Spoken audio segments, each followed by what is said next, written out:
नमस्कार। देव क्लासेस में आप सबका बहुत बहुत स्वागत है। मैं रमेश कुमार देव आप सबका बहुत बहुत स्वागत करता हूँ। आज से मैं आपको जीव विज्ञान की एक श्रृंखला शुरू कर रहा हूँ जिसमें मैं 1000 जीव विज्ञान के वन लाइनर क्वेश्चनों की प्रैक्टिस आपको कराऊंगा। ठीक है, और इसमें मैं 10 वीडियो आपको बनाऊंगा और एक वीडियो कम से कम मेरा अंदाजा है 20 से 25 मिनट का होगा। ठीक है, और इसके बाद मैं जीव विज्ञान आपको विस्तृत ढंग से भी पढ़ाऊंगा, लेकिन आज से मैं पर डे आपको एक एक वीडियो जो है प्रस्तुत करूंगा। और अच्छा लगा और आपके लाइक और कमेंट्स बढ़िया रहे तो हम लोग जो है लगभग 2 से 2500 क्वेश्चन की प्रैक्टिस करेंगे। ठीक है, तो चलिए ज़्यादा बात ना करते हुए आगे बढ़ते हैं और अपने सीरीज को प्रारंभ करते हैं। तो महत्वपूर्ण प्रश्नोत्तर जीव विज्ञान का पहला पार्ट। ठीक है, पहला ही क्वेश्चन है, जंतु व जीव विज्ञान के जनक कौन थे? तो जंतु व जीव विज्ञान के जनक थे अरस्तु। ठीक है, और आपको ध्यान रखना है कि वनस्पति विज्ञान के जनक कौन थे? थियोफ्रेस्टस। ठीक है, सिर्फ विज्ञान के जनक कौन माने जाते हैं? अरस्तु। भौतिक विज्ञान के भी जनक कौन माने जाते हैं? अरस्तु। आपको मैंने लगभग 4 क्वेश्चन बता दिया। ये सिर्फ 100 क्वेश्चन नाम के हैं, इसमें आपको 2 से 250 क्वेश्चन मिल जाएंगे। ठीक, पक्षियों का अध्ययन क्या कहलाता है? ऑर्निथोलॉजी। ठीक है, वंशानुगति का या वंशागति का अध्ययन क्या कहलाता है? जेनेटिक्स। ठीक, फूलों के अध्ययन को क्या कहते हैं? एंथ्रोलॉजी। क्या कहते हैं? एंथ्रोलॉजी। अगला हमारा है, कीटों के वैज्ञानिक अध्ययन को क्या कहते हैं? तो कीटों के वैज्ञानिक अध्ययन को एंटोमोलॉजी कहते हैं। मत्स्य की संरचना, कार्यकी इत्यादि का अध्ययन क्या कहलाता है? इक्थियोलॉजी। क्या कहलाएगा? इक्थियोलॉजी। जनसंख्या एवं मानव जाति के आंकड़ों का अध्ययन क्या कहलाता है? तो जनसंख्या एवं मानव जाति के आंकड़ों को क्या कहा जाएगा? डेमोग्राफी या जनांकीकी। इस वीडियो को ग्रुप डी और एनटीपीसी वाले विशेष तौर पे ध्यान दें। ठीक है, क्योंकि साइंस के लगभग क्या होते हैं 11 क्वेश्चन आते हैं फिजिक्स, केमिस्ट्री और मैथ मिला के एनटीपीसी के सेकेंड फेज में।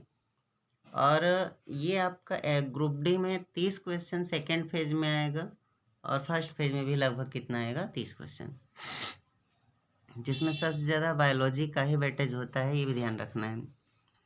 विषाणुओं का अध्ययन क्या कहलाता है? वायरस विज्ञान या वायरोलॉजी।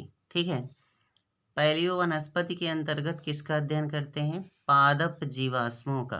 ठीक है, फिर है रेशम कीट पालन को क्या कहते हैं? सेरीकल्चर। ये क्वेश्चन मोस्ट इम्पॉर्टेंट है।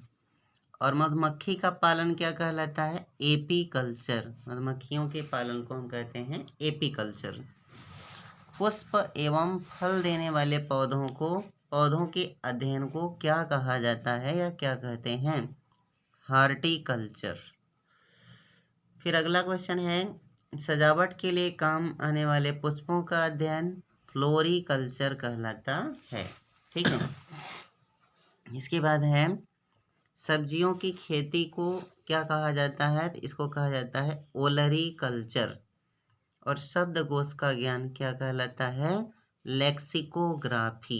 क्या कहलाता है? लेक्सिकोग्राफी। अगला है, अंगूर की खेती को क्या कहा जाता है? विटिकल्चर। दोस्तों इस पे ध्यान देंगे। रेशम कीट पालन क्या होता है आपका? सेरीकल्चर। मधुमक्खी पालन एपीकल्चर और अंगूर की खेती विटिकल्चर।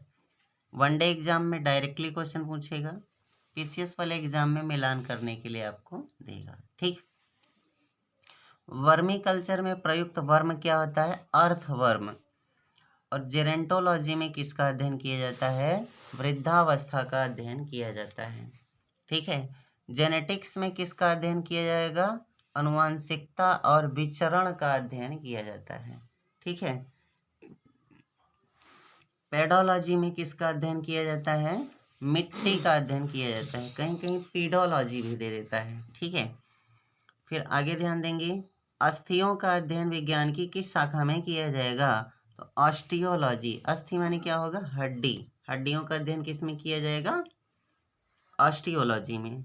सर्पों के विषय में अध्ययन क्या कहलाता है, सर्पेंटोलॉजी, सर्प सर्पेंटोलॉजी, बहुत आसान है। लॉजी का मतलब क्या होता है, अध्ययन, ठीक है।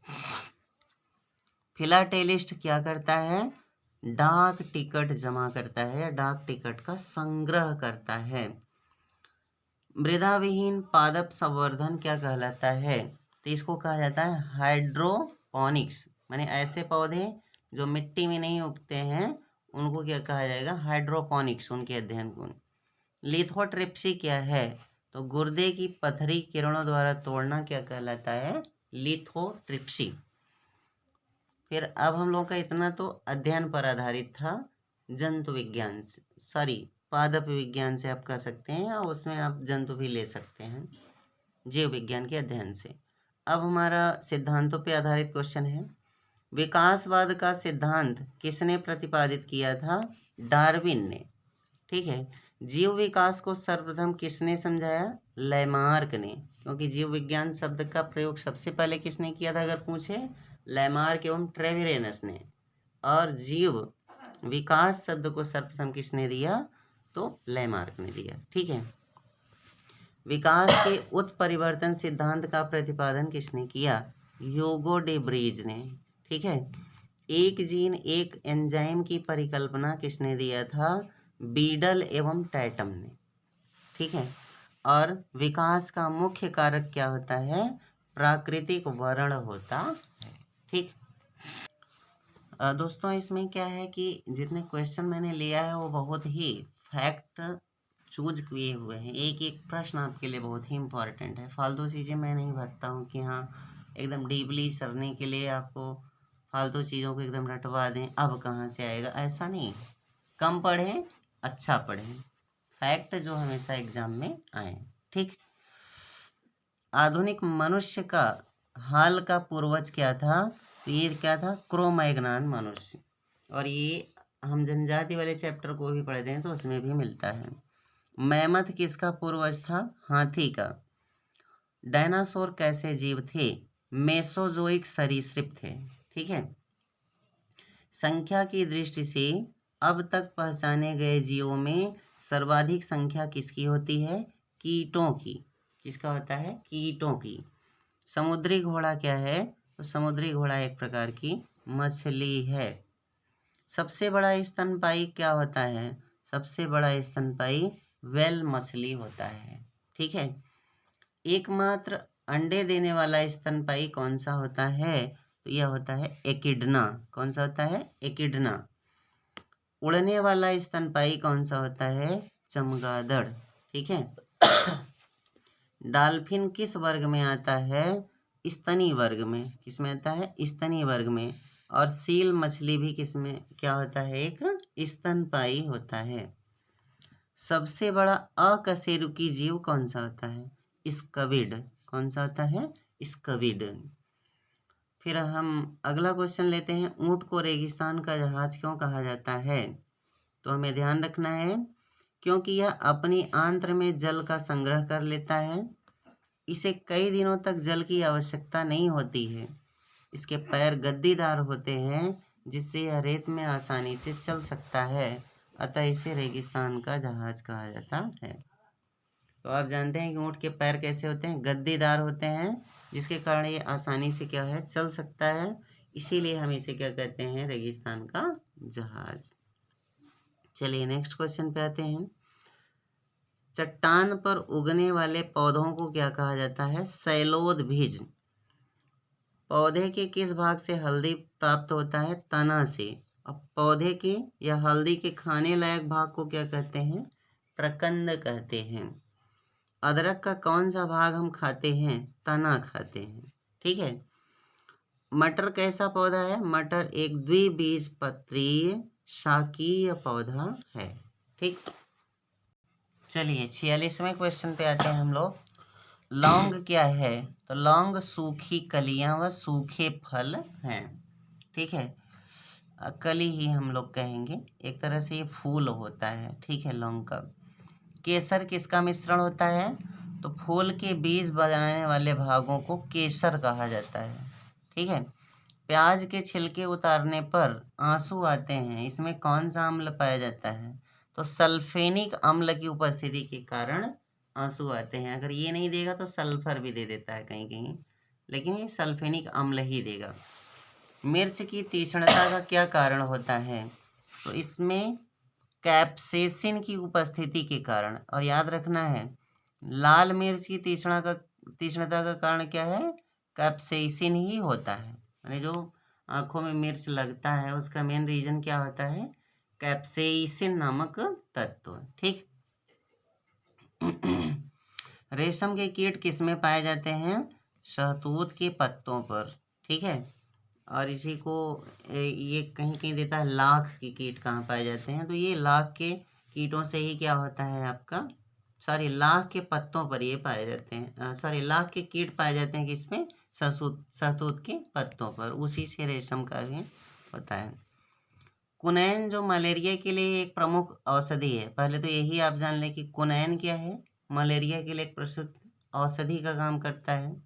किससे प्राप्त होता है? तो यह एक आवृतजीवी पादप से प्राप्त होता है, जिसे सिनकोना का वृक्ष कहते हैं। ठीक है। यह सिनकोना की छाल से प्राप्त होता है। कहीं कहीं डायरेक्ट देखा वह क्या है, छाल है, तना है, इस तरह से। तो आपको याद रखना है क्या है? छाल है। शहतूत का फल पाया जाता है, तो शहतूत का फल क्या है? ये कह रहा है सोरोसिस है। ठीक है। लेग हीमोग्लोबिन किस में पाई जाती है? तो लेग्यूम मूल की ग्रंथियों में लेग हीमोग्लोबिन पाया जाता है। ठीक है। मरुस्थलीय पौधों की जड़ें लंबी होती हैं, क्यों? तो इन पौधों में जड़ तंत्र मृदा से जल की खोज के लिए काफी नीचे चले जाते हैं, वह लंबे हो जाते हैं। मतलब जो पौधे हैं, उनकी जड़ें पानी की तलाश में क्या है? नीचे की ओर चली जाती हैं। ठीक है। और इनके कांटे क्या है? सूख जाते हैं, माने पत्तियां सूख कर क्या हो जाती हैं? कांटेदार हो जाती हैं, ताकि ज़्यादा वाष्पोत्सर्जन ना हो और ज़्यादा पानी की आवश्यकता ना हो। ठीक। शुष्क जलवायु या मरुस्थल में पाए जाने वाले पौधों को क्या कहेंगे? मरुद्भिद। आपने अभी ऊपर पढ़ा, पत्थरों पर शैलोद्भिज, मरुस्थल में मरुद्भिज। कौन से पौधे नमक युक्त मिट्टी में उगते हैं? हैलोफाइट। ठीक है। वे पौधे जो दूसरे पौधों पर लगे या जीवित रहते हैं उन्हें क्या कहते हैं? एपीफाइट्स, अधिपादप। जैसे ये आपने कभी कभी देखा होगा कि आम या किसी और वृक्ष के ऊपर कोई पीपल का वृक्ष माने उग गया या कुछ और हो गया, तो उन्हें हम क्या कहेंगे? अधिपादप या एपीफाइट्स। मछलियों के श्वसन किससे होता है? मछलियों में श्वसन गलफड़ों से होता है। सेब में लालपन का कारण क्या है? एंथ्रोसाइनिन नामक तत्व। और टमाटर में लाल रंग का कारण क्या होता है? लाइकोपिन के कारण। ठीक। पपीते में लाल रंग का क्या कारण होता है? कैरिका जेंथिन नामक तत्व। और ये पूछे कि पपीते का लेटेक्स क्या होता है? पैपेन। ठीक। खमीर क्या है? यह एक प्रकार का कवक है। ध्यातव्य है कि मशरूम भी एक प्रकार का क्या है? कवक है या फंगस है। ठीक है।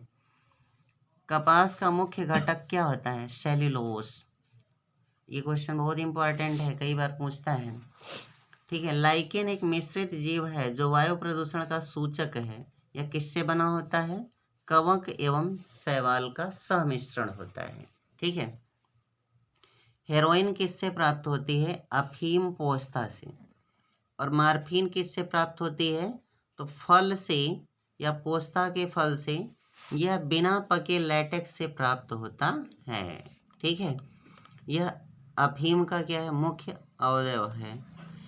अफीम पोस्ता पौधे के किस भाग से प्राप्त होता है? अधपके फलों से। ठीक है। वर्तमान आनुवंशिकता के जनक कौन है? Gregor John Mendel. मेंडल के आनुवंशिकता का सिद्धांत किस पर आधारित है? तो लैंगिक जनन पर आधारित है। ठीक है। जीनोम चित्रण का संबंध किससे है? जीन्स का चित्रण से।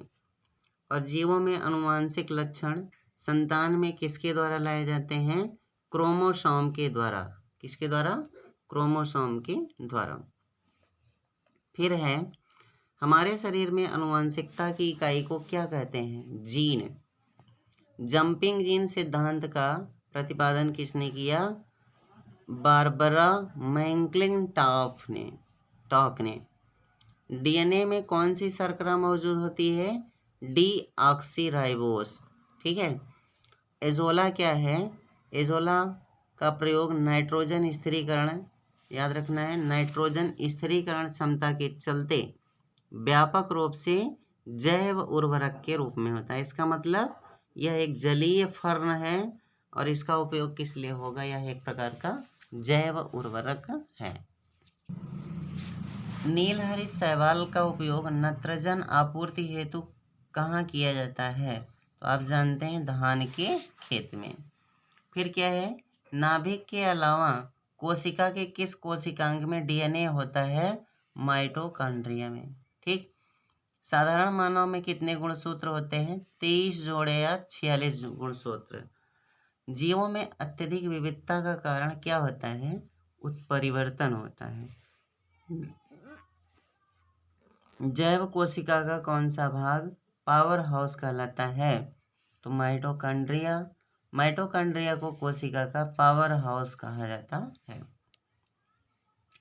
प्लाज्मा झिल्ली किससे बनी होती है? तो प्रोटीन व लिपिड्स से बनी होती है। मानव शरीर के किस अंग में लसिका कोशिकाएं बनती हैं? तिल्ली में बनती है। ठीक है। और हमारे शरीर का अधिकतम भार किसका बना होता है? तो जल का। जिसे हमारे शरीर में 65% लगभग क्या होता है? जल। तो एक वयस्क मनुष्य के शरीर में 65% क्या होता है? जल होता है। मानव शरीर में अधिकतम मात्रा में कौन सा तत्व पाया जाता है? कैल्शियम। ठीक है। वयस्क मानव में कितनी हड्डियां होती हैं? 206। और शिशुओं में लगभग कितना होता है? 300। ठीक है। मानव शरीर की सबसे छोटी हड्डी कौन सी होती है? स्टेपीज, कान की हड्डी। और मानव की खोपड़ी में कुल कितनी अस्थियां होती हैं? तो मानव की खोपड़ी में कुल 28 अस्थियां होती हैं, जिनमें से 8 मस्तिष्क के चारों ओर कपाल बनाती हैं। ठीक है, याद रखना है। कौन सा लवण मानव हड्डियों में सर्वाधिक पाया जाता है? Calcium phosphate. मनुष्य के शरीर में कितनी जोड़ी पसलियां पाई जाती हैं? तो 12 जोड़ी पसलियां पाई जाती हैं। कशेरुक रज्जु या स्पाइनल कार्ड में कितनी जोड़ियां तंत्रिका निकलती हैं? 31 जोड़ी। ठीक है। मानव शरीर का सबसे मजबूत भाग कौन सा है? जबड़ा या दंतवल्क। मानव के मस्तिष्क में स्मरण क्षमता कहाँ होती है? सेरिब्रम में। ठीक है। निषेचन की क्रिया कहाँ होती है? अंडवाहिनी में। स्तनधारियों में श्वसन किससे होता है? फुफ्फुस, फेफड़ों द्वारा। ठीक। और हृदय में कितने कोष्ठ होते हैं? 4 कोष्ठ होते हैं। ठीक है। मानव की कलाई में नाड़ी स्पंदन कितने बार करती है? तो हृदय के बराबर। जितना हृदय हमारा धड़कता है उतना ही क्या होता है? नाड़ी भी हमारी स्पंदन करती है। एक वयस्क मनुष्य का हृदय 1 मिनट में औसतन कितनी बार धड़कता है? तो 72। 60 से क्या होता है? 72। हृदय कम आराम करता है, 2 धड़कनों के बीच आराम कर लेता है। एक स्वस्थ मनुष्य को कितना रक्त होता है? तो 5 से 6 लीटर रक्त स्वस्थ मनुष्य के शरीर में होता है। हृदय स्पंदन एक विद्युतीय तरंग द्वारा निष्पादित होती है। यह कहाँ उपजती है? तो हृदय में उपजती है। तो ये हुआ हमारा दोस्तों आज का 100 क्वेश्चन। और आप देखते हैं कि 15 से 20 मिनट में ही हमने इम्पॉर्टेंट लगभग 100 क्वेश्चन बना लिया। दोस्तों अगर ये वीडियो आपको पसंद आए तो आप इसको लाइक करें, शेयर करें और सब्सक्राइबर्स बढ़ाएं। मैं सोच रहा हूँ कि हर एक सब्जेक्ट पे हम लोग कम से कम 2 से 3 हज़ार क्वेश्चन की प्रैक्टिस करें। ठीक है। तो हर एक पे हम कम से कम 20 25 वीडियो आपको बना देंगे। बस आपको क्या करना है? थोड़ा शेयर करें और हमारे लिए थोड़ा सा योगदान करें। ठीक है। धन्यवाद। नमस्कार।